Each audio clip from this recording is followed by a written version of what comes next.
Lors de mes débuts en vente, j'ai eu beaucoup de problèmes avec l'exception. Laissez-moi y penser en fait.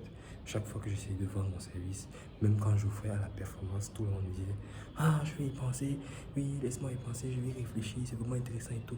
Maintenant, le truc c'est que sur le coup, tu penses que c'est vraiment une objection en fait, parce que c'est vraiment légitime, parce que tu te dis que bon, ils vont dépenser de l'argent avec toi, ils vont travailler avec toi, il leur faut du temps pour réfléchir. Mais c'est incorrect parce que pour prendre une bonne décision, ce n'est pas le temps qu'il faut, mais plus d'informations.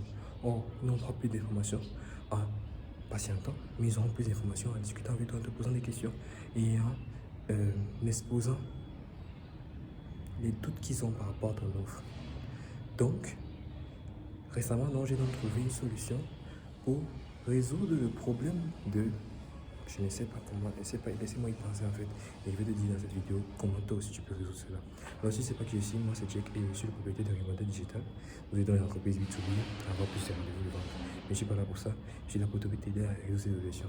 Déjà, pour résoudre cette objection, il ne faut pas la résoudre parce que tu essaies de dire que bon, tu dis clairement que bon, pour prendre une bonne décision, il ne faut pas le temps, il faut des informations dont c'est pas correct que vous prenez cela et tout. Ils vont prendre que tu veux essayer de leur montrer que tu connais un peu trop. Il ne faut pas être en désaccord avec le prospect. Donc, au lieu de résoudre cette objection, il serait mieux de l'éviter en fait. Et comment l'éviter?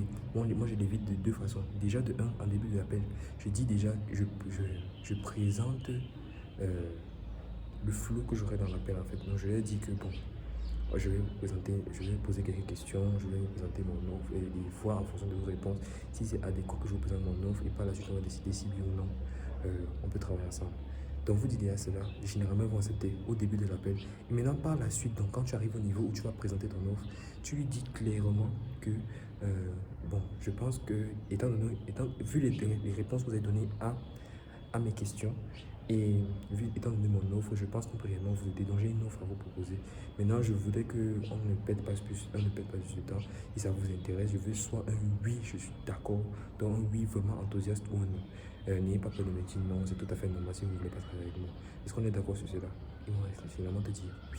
Donc ça veut dire que là maintenant, tu les as donné la permission d'un de te dire non et de deux, tu les as fait se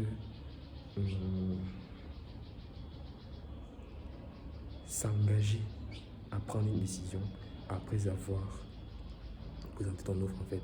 Maintenant, étant donné que tu as pris ces deux plans là, tu les as présentés. Maintenant, s'il vient, tu as présenté ton offre et tout, ça l'intéresse, mais disons qu'il a encore quelques doutes, mais il préfère te dire que je vais y penser en fait. Il te dit je vais y penser. Tout ce que tu as fait, c'est tu lui rappelles juste donc tu lui as dit que monsieur, au début de l'appel, vous avez dit qu'on peut prendre des décisions et tout. Donc j'aimerais juste que on s'en tienne à cela en fait. Étant donné qu'ils ont accepté par le début, quand tu vas le dire et tu vas les rappeler cela, ils vont se dire que oui, je l'ai dit. Donc il faudrait que je respecte ma parole en fait. Et maintenant, de cette façon-là, tu vas pouvoir le ramener à prendre la décision et à te donner la vraie objection. Parce que quand il te dit que je vais y penser et tout, ce n'est pas la vraie objection. La vraie objection est derrière. Et c'est au travers en poussant comme ça, que tu pourras avoir la vraie objection. Donc j'espère vraiment que ça aura peut-être aidé comme ça m'a aidé. Parce que moi, j'étais l'une des pires raisons que je rencontrais en fait. Parce que je n'arrivais pas à la contrôler en fait et à l'éviter. Parce que je me disais que bon, si j'ai dit à la personne que bon, prendre une décision et tout, parce que je connais ça depuis, après, bon, oui, mais je me disais que bon, ça semble un peu impoli de le faire. Mais avec cette astuce-ci, il est bien plus facile pour moi de résoudre cette objection. Donc j'espère que j'ai pu t'aider et on se revoit à plus.